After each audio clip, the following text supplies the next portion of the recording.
This one I'm excited for. Nikki and I actually just played through the intro for Bioshock Infinite. Nikki had never seen it before.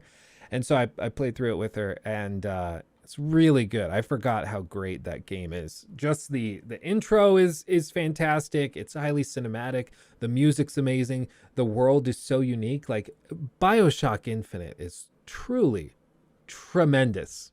Tremendous. It's great. And if those of you, or if some of you weren't aware, basically they're working on a video or a movie based off of the video games. And Bioshock creator Ken Levine and Take-Two Interactive, who are working on the movie, said that the movie will be, quote, really true, end quote, to the game. I don't know. I don't know what that means, but I mean, it's good to hear if it actually is. What they said was, quote, I don't want to get into it too much now because it's pretty early on in the process, but I certainly have not felt stifled in any way or sent in any directions with Netflix.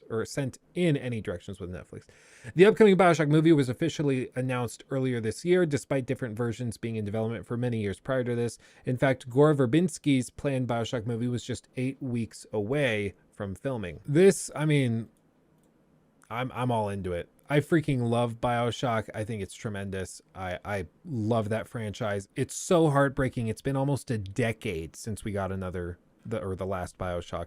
It's such a waste of a franchise, really. But it's because Ken Levine for Bioshock Infinite apparently restarted development like 2 or 3 times. So they basically made 2 or 3 video games before the time they got Infinite out the door. So even though Infinite was like Game of the Year, I think it won Game of the Year.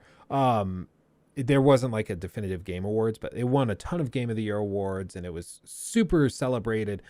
And yet we haven't had a game since. And it's basically because they were like, yeah, it's very well received and it's beloved by fans, but this game cost so much money to make and so much time. We'll just do anything else and we'll end up ahead of the curve. So like, let's just not do that again.